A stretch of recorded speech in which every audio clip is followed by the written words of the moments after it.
स्वस्वात्मसुखावबोधे जन्मस्य देशान्तरिकायमाने संसारहालाहलमोहशान्तये पुण्डरीकवरदे हरि विठ्ठल श्री ज्ञानदेव तुकाराम श्री ज्ञानेश्वर महाराज की जय। परमहंस सद्गुरु स्वामी स्वरूपानंद महाराज की जय। परमहंस सद्गुरु स्वामी माधवनाथ महाराज की जय। सब संतन की जय जय जय।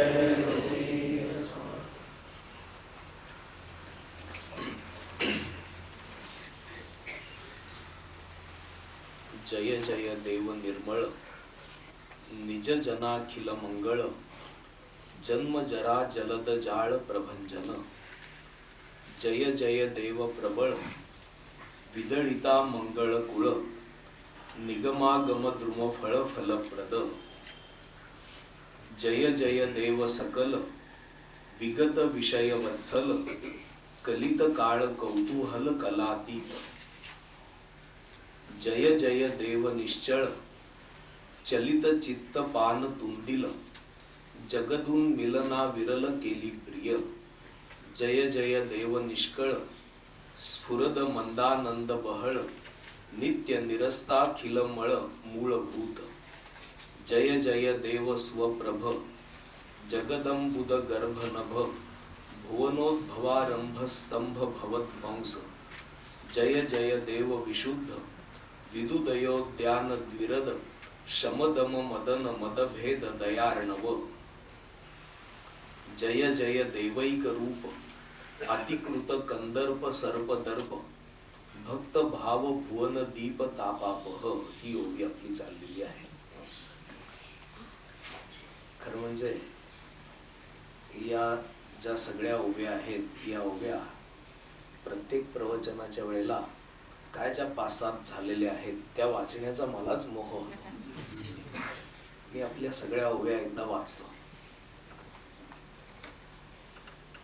खरं म्हणजे जय जय दैवैक रूप अतिकृत कंदर्प सर्पदर्प भक्त भाव भुवन दीप तापापह एवढी ओवी वाचून प्रवचनाला सुरुवात करायला मलाही काही हरकत नाही।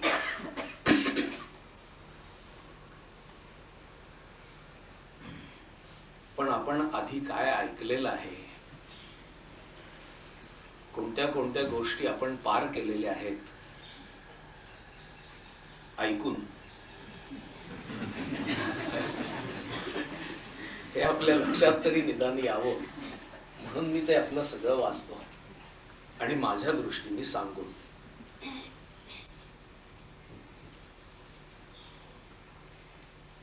ती ॲथलेटिक्स मध्ये अडथळ्यांची शर्यत असते की नाही,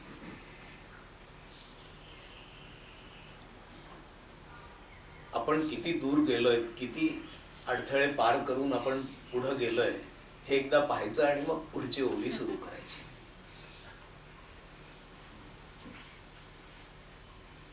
आणि दुसरं कारण असं की मध्ये मध्ये एक रविवार आपला गेला, त्यामुळं मागच्या रविवारी सकाळी लेडी रमाबाई सभागृहामध्ये आपला सकाळी ध्यान आणि सत्संग असा कार्यक्रम होता, त्यामुळं प्रवचन झालं नाही। त्याच्या मागच्या रविवारी प्रवचन झालं पण ते देखील 15 दिवसांनी झालं, कारण त्याच्या मागच्या रविवारी आपण पंढरपूरला होतो आणि माझी अशी कल्पना आहे की त्याच्या मागच्या रविवारी मी प्रकृती बरी नाही म्हणून प्रवचन केलं नाही, त्यामुळे तेव्हा देखील 3 आठवड्यांनी प्रवचन झालं म्हणून त्या सगळ्या ओव्या वाचल्या। आता 15 दिवसांनी प्रवचन होत आहे।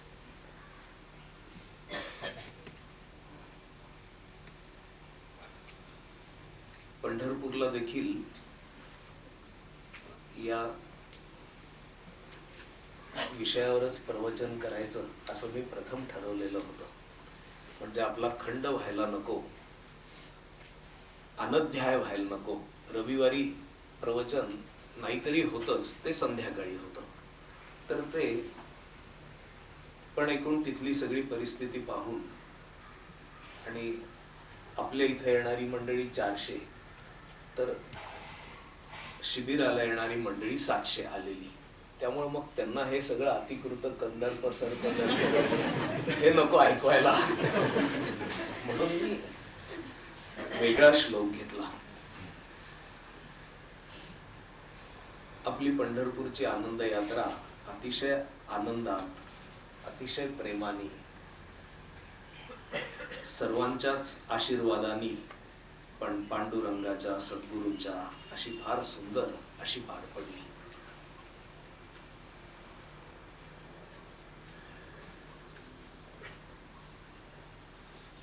मागच्या रविवारी आपला एक मोठा कार्यक्रम देखील झाला. ज्ञानेश्वरी उपासना केंद्राचा वर्धापन दिन उत्सव झाला. मला असा आनंद वाटतो की ज्ञानेश्वर महाराजांची विशेष कृपा खरंच स्वामीजींच्या मुळे आपल्यावर झालेली आहे. विशेष कृपा झालेली आहे ती मला तर जाणवतेच. अनेक वेळेला तशा तऱ्हेने ती प्रत्ययाला आलेली आहे आणि त्या कार्यक्रमामध्ये देखील ती विशेषत्वाने जाणवत होती. त्या कार्यक्रमासाठी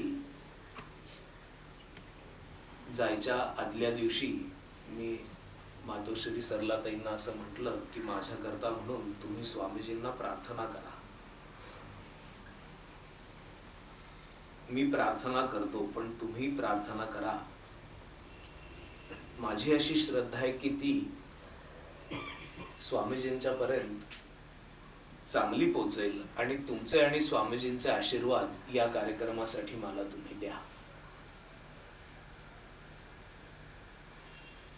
आणि तिथं पंढरपूरला जे आप्पासाहेब बडवे पहिल्या दिवशी आशीर्वाद देण्यासाठी म्हणून औपचारिकता असते पंढरपूरच्या दृष्टीने, पण ती महत्वाची असते.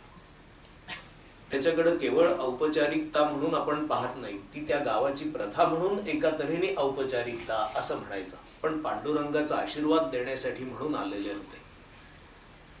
आणि शेवटच्या दिवशी, मधले सर्व दिवस ते आलेच, पण शेवटच्या दिवशी ते आपणहून आले. ते म्हणाले की सत्कार मला करायचा आहे म्हणून मी आलेलो आहे. आणि तेवढ्यावरच गोष्ट थांबली नाही, तर मागच्या रविवारी जेव्हा मी कार्यक्रमाला निघालो तो अगदी 5:45 वाजले. ते घरातून बाहेर पडत असताना फोन आला. तो नेमका त्यांचाच होता. मी पुण्यात आलेलो आहे आणि तुम्हाला मला भेटायला यायचं आहे, तर मी कधी येऊ? तर मी त्यांना सांगितलं की दुसऱ्या दिवशी या, पण आज एक कार्यक्रम आहे, त्या कार्यक्रमाला या. मी तो पांडुरंगाचा आशीर्वादच समजेन. ते कार्यक्रमाला अर्थात आलेले होते.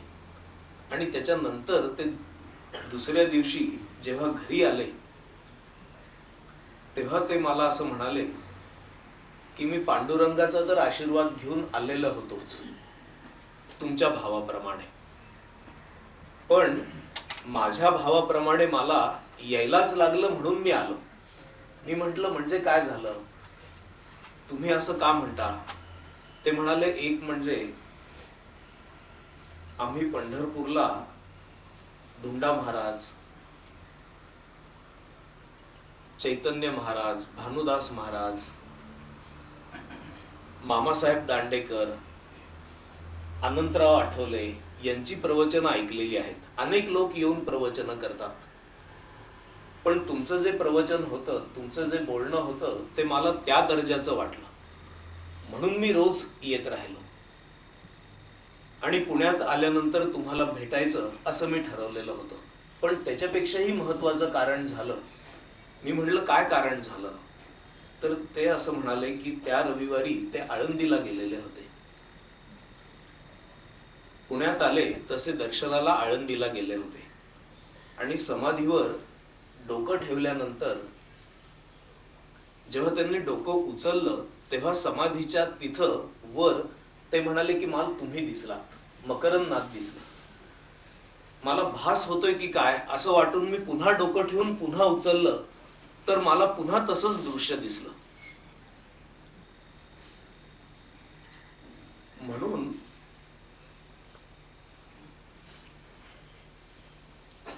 मी आळंदीहून पुण्यात आल्याबरोबर तुम्हाला फोन केला की मला तुम्हाला भेटायला यायचंय. मला ज्ञानेश्वर महाराजांनीच असं सांगितलं की तुम्ही मकरंदनाथांकडे जा, असं मी समजतो.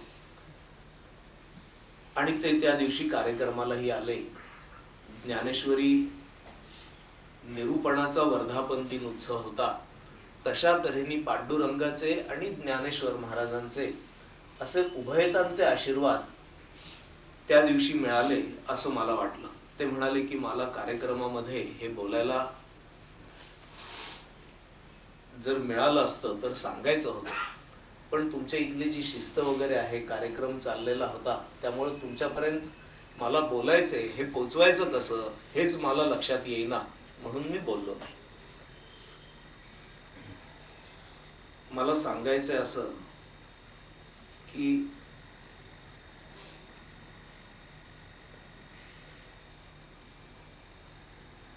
सद्गुरूंच्या कृपेचा हा केवळ परिणाम आहे. ज्ञानेश्वर महाराजांची जी कृपा अशा तऱ्हेने डायरेक्ट म्हणजे अप्रत्यक्ष देखील नाही, प्रत्यक्ष कोणाच्या तरी मार्फत अशी, आणि तीही एका चांगल्या व्यक्तीच्या मार्फत अशी जेव्हा येऊन पोचते, तेव्हा ही सद्गुरूंच्या वतीने झालेली, सद्गुरूंमुळे झालेली सद्गुरू आणि सर्व संतांची कृपा आहे.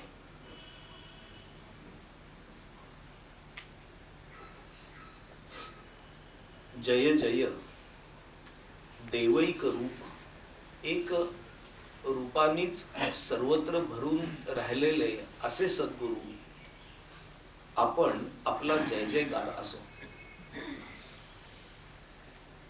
अतिकृत कंदर्प सर्प दर्प याच्यावर मी आता काही बोलणार. जवळपास 2 रविवार केवळ एवढ्याच गोष्टींवर मी प्रवचन केली. भक्त भाव भुवन दीप तापापह, मागच्या वेळेला याच्यावर देखील मी बोललेलो होतोच. भक्ताच्या हृदयामध्ये जो भाव असतो, भाव भुवन, भावरूपी भुवन,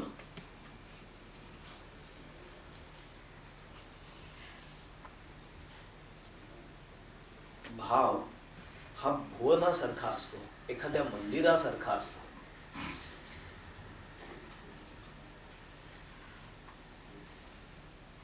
जेव्हा भाव भुवन असे शब्द ज्ञानेश्वर महाराज वापरतात, तेव्हा त्या भावाला पवित्रता आहे.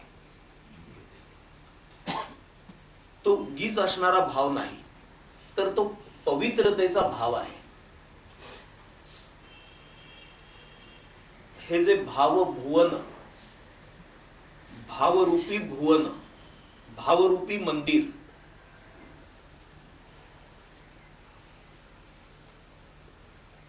भक्ताच्या हृदयामध्ये असतं, ती भक्ताची स्वतःची निर्मिती असते. त्याच्या आत निर्माण झालेलं हे भुवन आहे. हे भुवन भक्ताच्या पूर्व संस्कारानुरूप त्याच्या ठिकाणी असतं. जे काही त्याच्याकडून श्रवण घडलेलं असेल, त्या बेतानी भक्ताच्या हृदयामध्ये भावरूपी भुवन असणार. ज्ञानेश्वर महाराजांच्या हृदयामध्ये भावभुवन कसं असेल?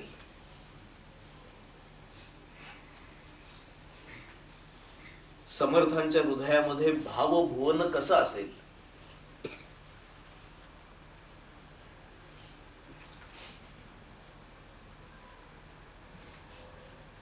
सर्व संतांच्या हृदयामध्ये भावभुवन असेल कसं?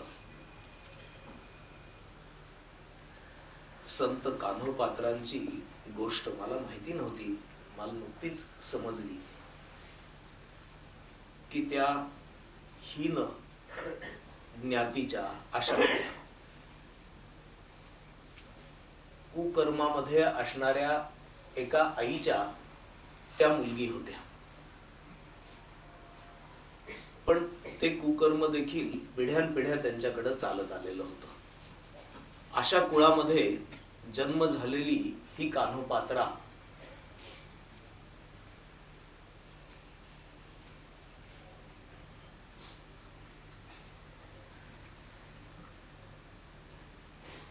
अत्यंत पवित्र हृदयाची अशी होती, मोठी भक्त होती.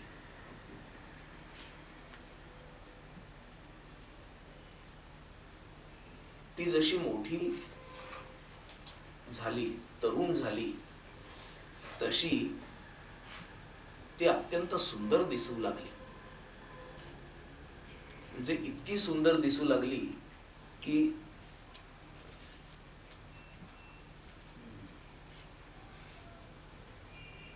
आदिलशहा का कुतुबशहा त्याची नजर तिच्यावर गेली.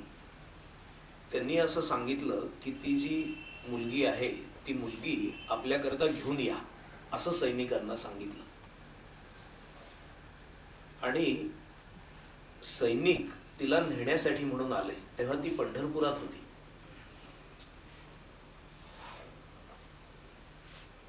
जरी आई विशिष्ट कर्म करणारी होती तरी ही हृदयातून भक्त होती, पवित्र होती.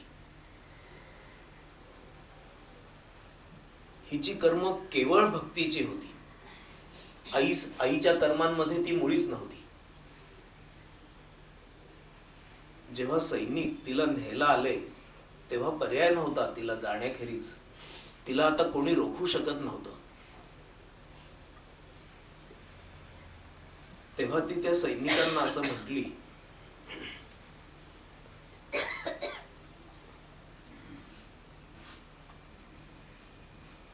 की मी पांडुरंगाचा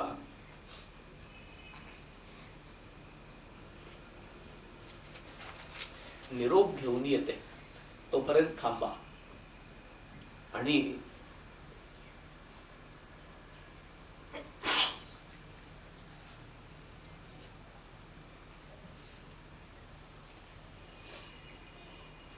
ती देवळामध्ये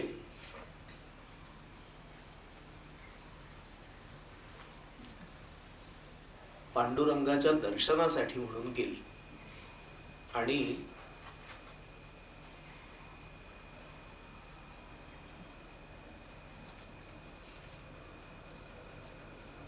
पतित पावन अशा पांडुरंगाच्या पायांवर तिने डोकं ठेवलं.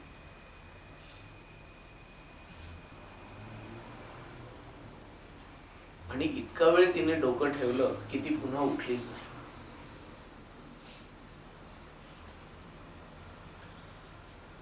खूप वेळ हिने डोकं ठेवलेलं आहे म्हणून लोक तिला हलवायला गेले तर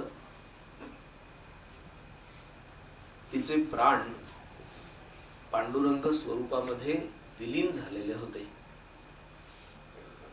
सैनिक नेऊ शकले नाहीत तिला. न्यायला आलेले होते तरी, आणि कोणी अडवू शकत नव्हतं अशी परिस्थिती होती, तरी तिला नेता आलं नाही.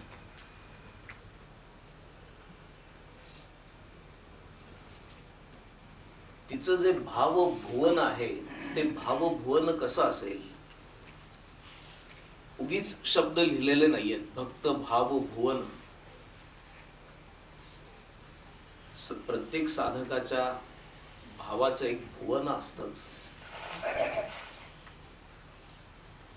ते अधिकाधिक समृद्ध करणं, अधिकाधिक पवित्र करणं, अधिकाधिक उत्तम उत्कृष्ट करणं,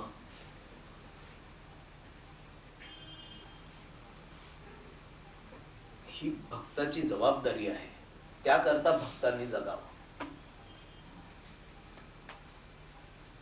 हे जे भक्त भाव भुवन आहे ते भुवन त्या ठिकाणी असणारे सद्गुरु रूपी दीप त्यामुळे शोभायमान झालेलं असतं.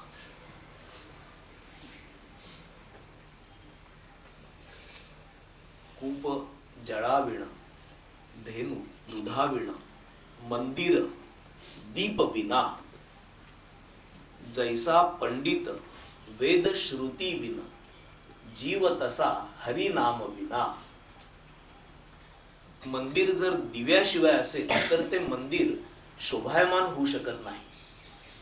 ते मंदिर हे मंदिरच असू शकत नाही. तसं हे भक्त भाव भुवन हे दिव्याशिवाय असता कामा नाहीये. आणि त्याचा जो दिवा असेल, त्याचा जो प्रकाश असेल, तो प्रकाश सद्गुरू आहेत, असं ज्ञानेश्वर महाराज म्हणतायत.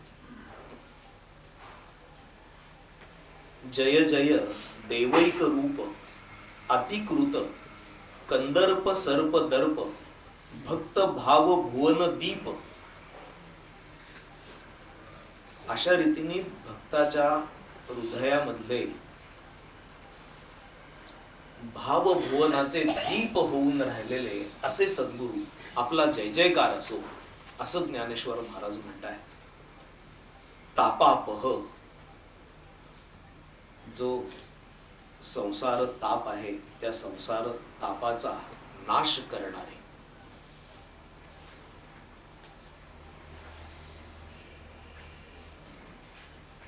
संसार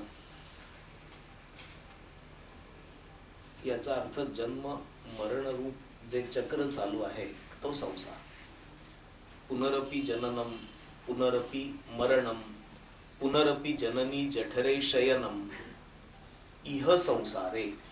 अशा प्रकारचा हा संसार. जन्म आणि मृत्यू हे ज्याच्यामध्ये अनुस्यूत आहेत, भरलेले आहेत, अशा प्रकारचा संसार. हा संसार अत्यंत दुस्तर आहे. इह संसारे खलू दुस्तारे. खरोखर हा दुस्तर आहे, पार करण्यासाठी कठीण असा आहे. संसार म्हणजे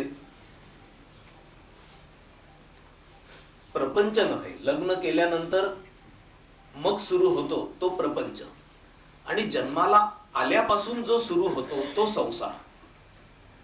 संसार हा कष्टमयच आहे. संसार हा दुःखरूप आहेच आहे.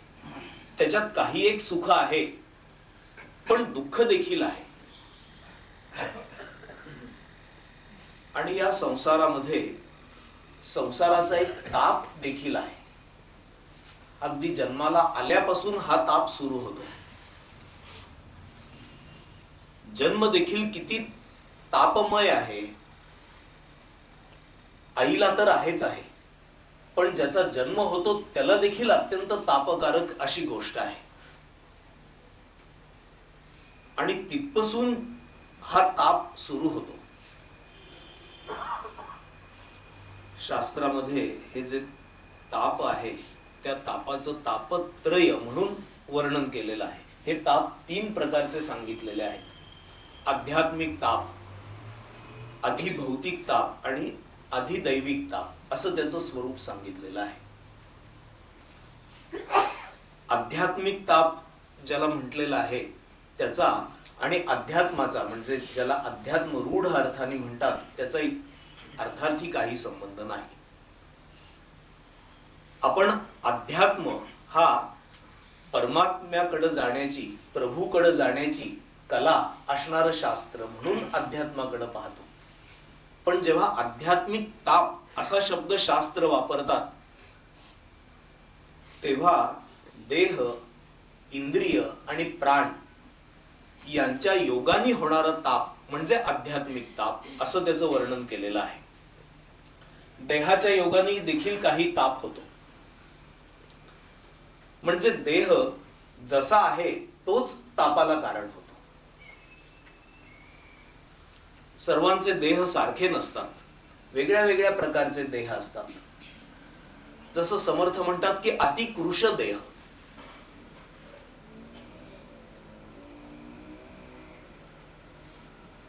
इतका बारीक असणं मनुष्य आपण कल्पनाही करू शकत नाही. इतका कृश असणं हा त्या व्यक्ती करता तापच आहे. कुठेही गेलं तरी त्याचा एक प्रकारे निष्कारण, लोकांना काही उद्योग नसतो, पण अपमान करतात.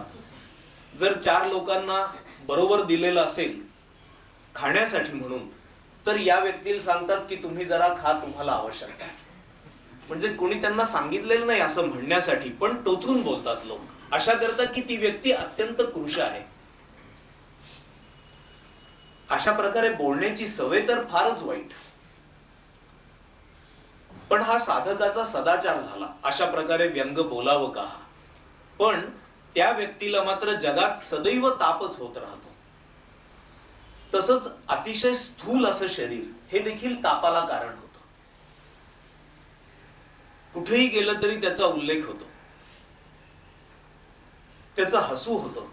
अत्यंत उंच किंवा अत्यंत बुटका असा देह देखील ज्याचा आहे त्याला तो तापाला कारण होतो.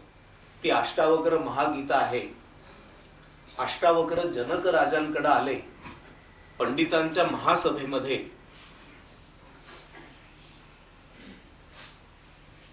तेव्हा 8 ठिकाणी वाकलेला आणि कुबड निघालेला असा हा अष्टावक्र पाहून शास्त्र चर्चा करणाऱ्या पंडितांमध्ये हास्य निर्माण झाला. ते सगळे हसले, राजा देखील हसला.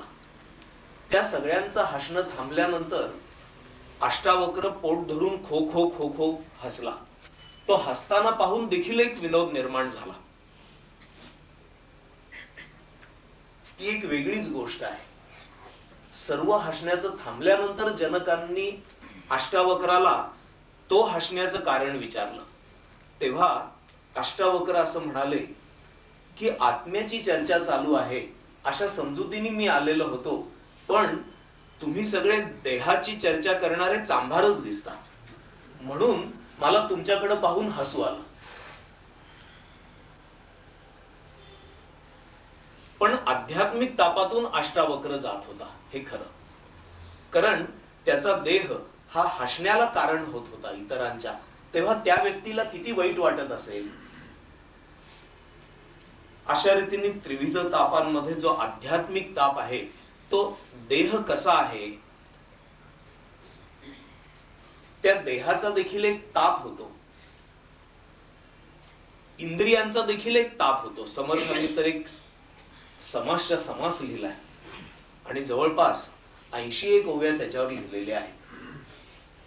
अगदी डोक्याच्या केसापासून ते पायाच्या नखापर्यंत, म्हणजे केस झडून जाणं, केसात कोंडा होणं इथपासून ते नख तुटणं, जिव्हाळी लागणं इथपर्यंत जे सगळे देहाचे ताप आहेत त्या तापांचं वर्णन केलेलं आहे. हे आध्यात्मिक तापामध्ये मोडतं. डोकं दुखणं, डोकं उठणं, कपाळशूळ उठणं, डोळे येणं, कमी दिसायला लागणं, या आध्यात्मिक तापाचं एवढं का वर्णन केलेलं आहे आपल्याला या काळात, आत्ताच्या काळात तेवढी कल्पना येणार नाही.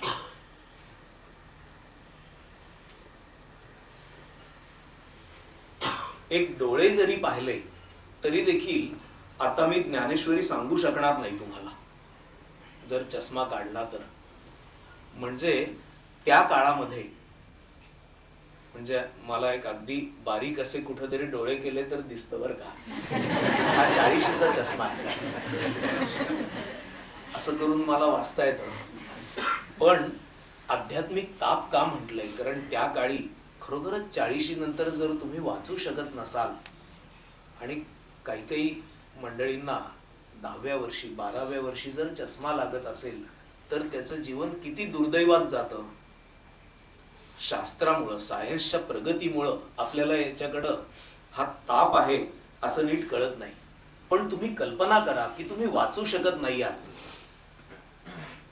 तुम्ही 40 मध्ये आहात आणि तुम्ही जर बाद झालात, अशी तुमची परिस्थिती होत असेल तर केवढा मोठा हा ताप आहे. आध्यात्मिक ताप असं ज्याचं वर्णन केलेलं आहे. कान फुटणं, कान दुखणं, कानातून पू येणं, दात.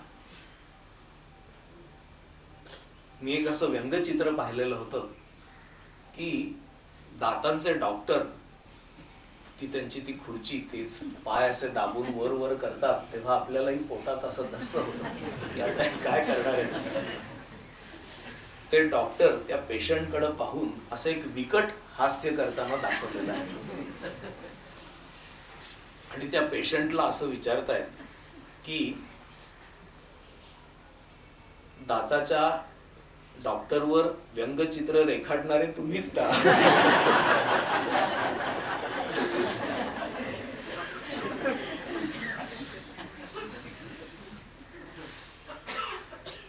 स्वामीजी एक विनोद सांगायचे की पेशंट डॉक्टरला सांगतो की अहो तुम्ही माझा दुखरा दात काढण्याच्या ऐवजी चांदीची कॅप बसवलेला दात काढला. तर ते म्हणाले की मी तिकडे जातोच आहे, पहिला हा काढून घेतला.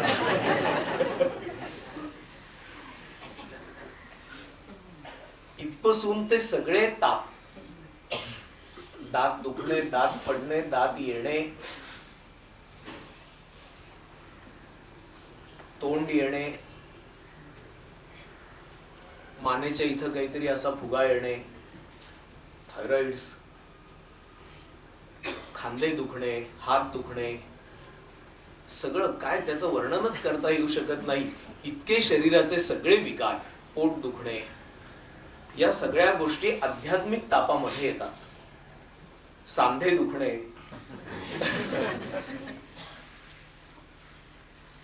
आणि प्राणांच्या योगाने देखील शरीरामध्ये जो ताप निर्माण होतो, तर त्या तापाला देखील म्हणजे जे विकार आहेत ना, त्या विकारांना प्राणांच्या योगाने किंवा वायूच्या योगाने निर्माण झालेले ताप असं म्हणतात. म्हणजे अत्यंत आळस असणं, सारखा झोपणं, लोभी असणं, हे सगळे प्राणांचे विकार सांगितलेले आहेत. जे सगळे विकार म्हणून आहेत ते त्याचा प्राणांशी संबंध आहे.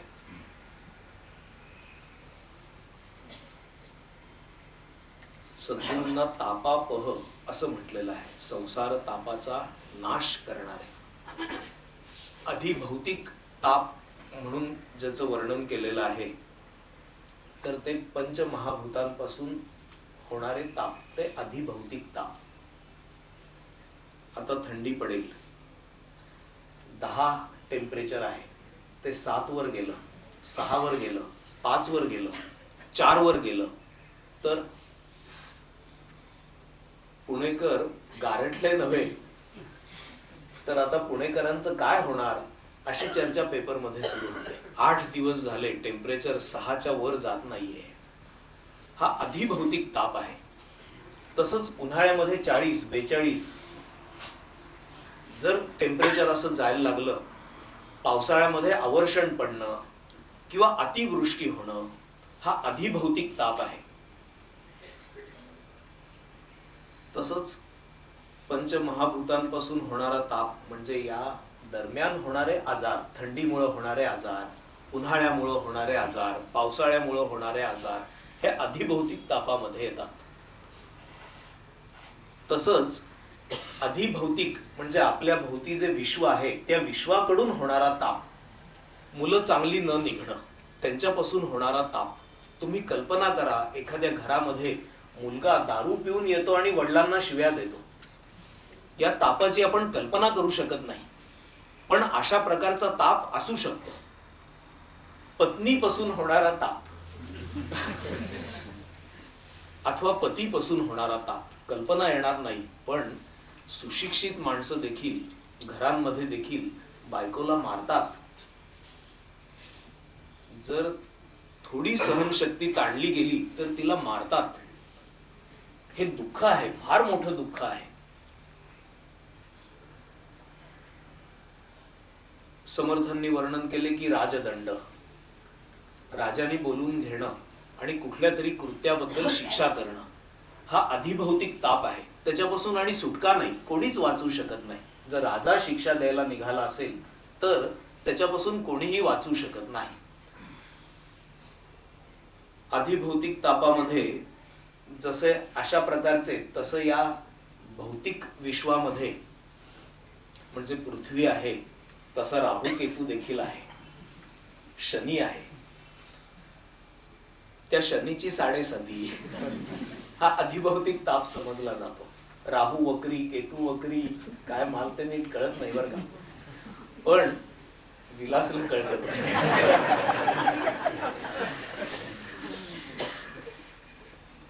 पण त्या मंडळींचं असं ठाम म्हणणं आहे, आणि जेव्हा 14 विद्या आणि 64 कला आपल्याकडे मान्य केलेल्या आहेत, तेव्हा ज्योतिर्विद्या ही विद्या जर मान्य केलेली आहे तर खरोखरच ते ताप असणार. आपल्याला नारळीकरांसारखं व्हायला नको की काय ते कुठल्याही टेस्टवर येत नाही ना, प्रमाण शास्त्र म्हणून तो तापच नाही, असं आपण म्हणायचं काही कारण नाही. आपण श्रद्धेने जीवन जगू, आपण त्याच्या अधीन नको व्हायला.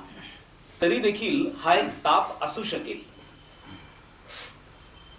या सर्व तापांपासून सद्गुरू बाहेर काढतात. कसे बरं बाहेर काढतात? या तापांची जी मर्यादा आहे ती मर्यादा देह मन बुद्धीपर्यंत आहे. तू देह मन बुद्धीच नाहीस, तू आत्मा आहेस. तत्त्वमसि श्वेतकेतो इति, अशा प्रकारचा जो उपदेश, तेच तू आहेस असा उपदेश सद्गुरू करतात. ऐक शिष्या येथींचे वर्म, स्वये तूची आहेसी ब्रह्म, ये विषयी संदेह भ्रम धरूची नको. तू स्वतः आत्मरूप आहेस. देह मी असं तू मानूच नकोस. देहे बुद्धी ते आत्मबुद्धी करावी. विवेके तया वस्तूची भेटी घ्यावी, असा संत उपदेश करतात. असा उपदेश केल्यामुळं हे जे ताप आहेत ते ताप देह मन बुद्धीपर्यंत येऊन पोचतात.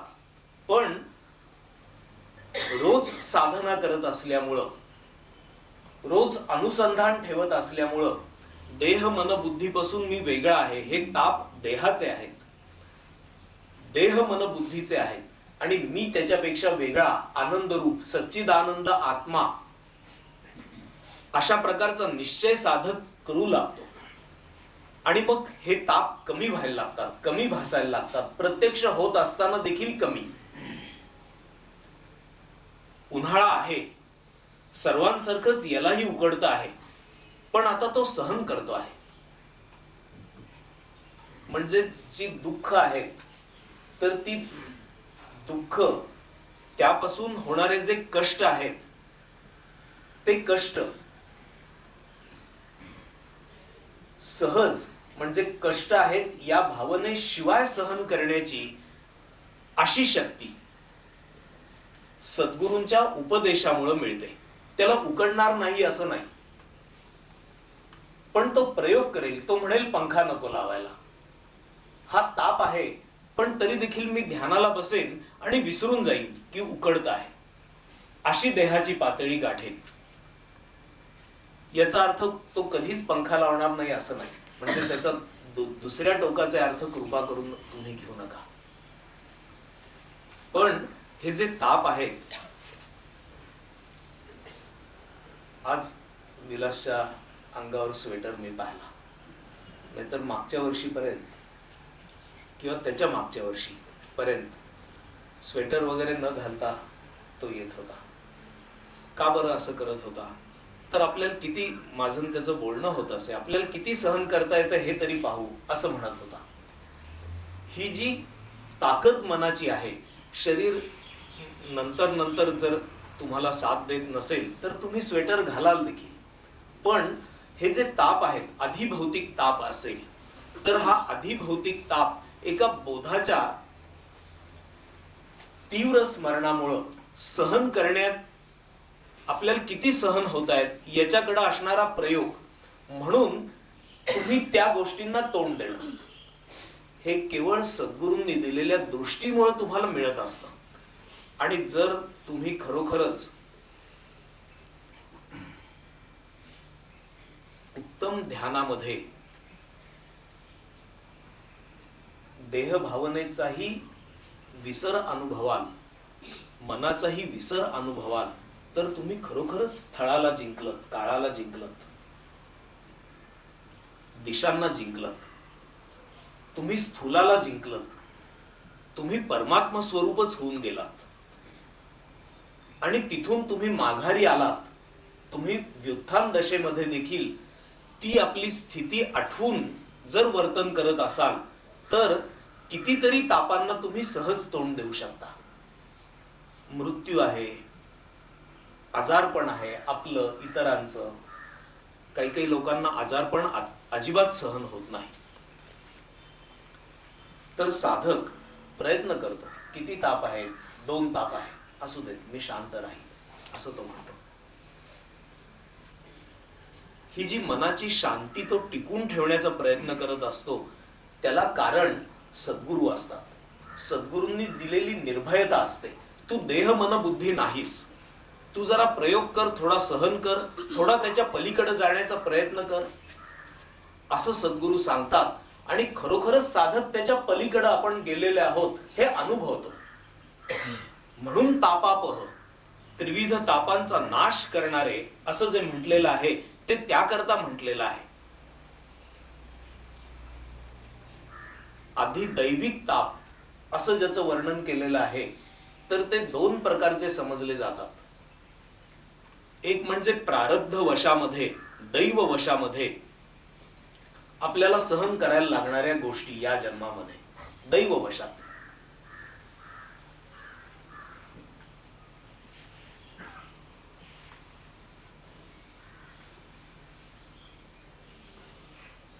माझ्या माहितीच्या एका गृहस्थांना त्यांचं लग्न झाल्यानंतर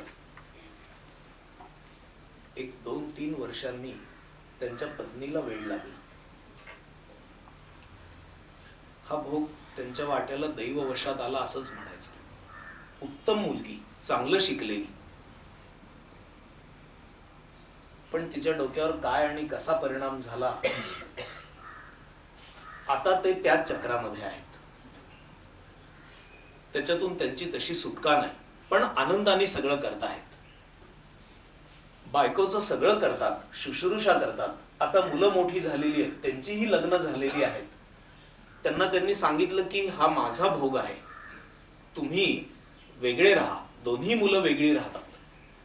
आणि ते पत्नीची अत्यंत व्हायलंट होते, कशाही प्रकारे वर्तन करते, पण तिची सेवा शुश्रूषा करतात. नोकरी केली, रिटायरमेंट, अगदी 60व्या वर्षी रिटायरमेंट, तशी रिटायरमेंट घेतली. आता त्यांचं वय जवळपास 70च्या दरम्यान आहे, तरी देखील त्यांचे हे भोग अजून चालूच आहेत. याला काही इलाज नाही. अशा प्रकारे दैव वशात जे भोगायला लागतात भोग, ते देखील आहेत.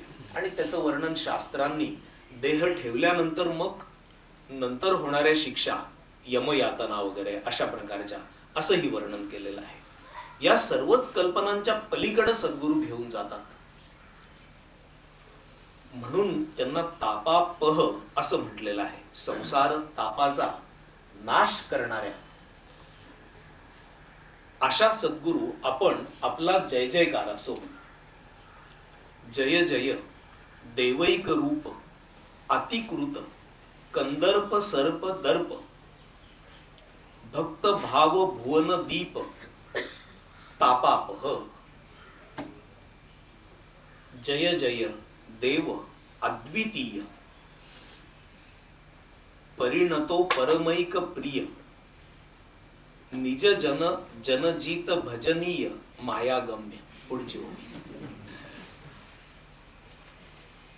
अद्वितीय म्हणजे दुसरा कोणीही आपल्यासारखा नाही, असे अद्वितीय असणारे असे सद्गुरू आपला जय जयकार करो असो.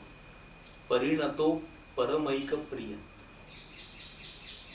परिणत म्हणजे अधिकार संपादन केलेला, परिणिती पावलेला, तो परिणत झालेला म्हणजे सर्व साधनेंनी तयार झालेला असा, अधिकारी झालेला असा.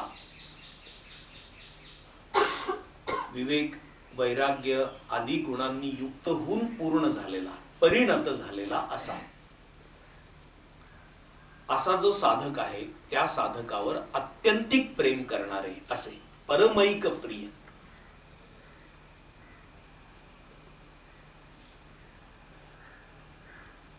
सद्गुरूंना तयार झालेला शिष्य किती प्रिय असू शकेल, ज्ञानेश्वर महाराजांच्या या शब्दातून ते वर्णन होतं, व्यक्त होतं. परिणतो परमैक प्रिय. परम प्रीती करतात. अशा साधकावर परिणत परमैक प्रिय निज जनजीत भजनीय. निज भक्ताच्या अधीन असणारे असे जे परिणत साधक आहेत, पूर्ण झालेले, त्यांच्या जणू अधीन झालेले असे.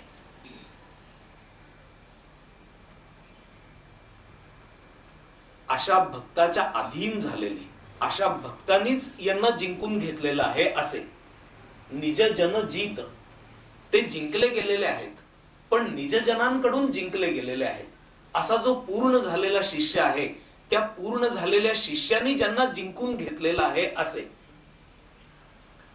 किंवा पूर्ण झालेल्या शिष्याकडून आनंदाने स्वतःला जिंकून घेतात असे. निज जन जीत भजनीय, भजन करण्यास योग्य असे. मायागम्य, म्हणजे मायेस गम्य असणारे नव्हे, तर मायेस अगम्य असणारे. दोन शब्द एकत्र जोडलेले आहेत, माया आणि अगम्य. मायागम्य खूप आहे, पुढच्या वेळेला आपण पाहू, पण हे फार सुंदरही आहे, एवढं लक्षात ठेवा. मला ज्ञानेश्वरी सांगताना फार क्वचित वेळेला मला खूप आनंद झाला. त्याच्यातल्या या ओव्या आहेत. क्वचित वेळेला म्हणजे खूप आनंद झाला, अशा वेळा खूप क्वचित. खूप नेमकं जेव्हा सांगितलं जातं तेव्हा अधिक आनंद होतो. एरवी जो आनंद असतो तो आनंद असतोच, पण हा विशेष आनंद आहे. हे वर्णनच सर्व वेगळं आहे. आपण ते यथाक्रम पाहू. हरिओम तत्सम. विठ्ठल विठ्ठल विठ्ठल.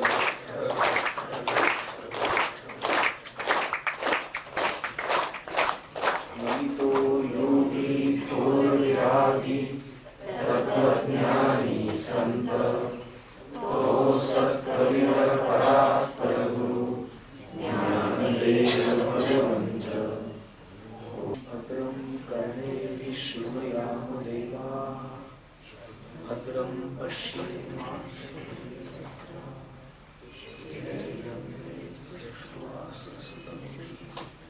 यशेम देवहितं यदायुः. ओम शांति शांति शांति.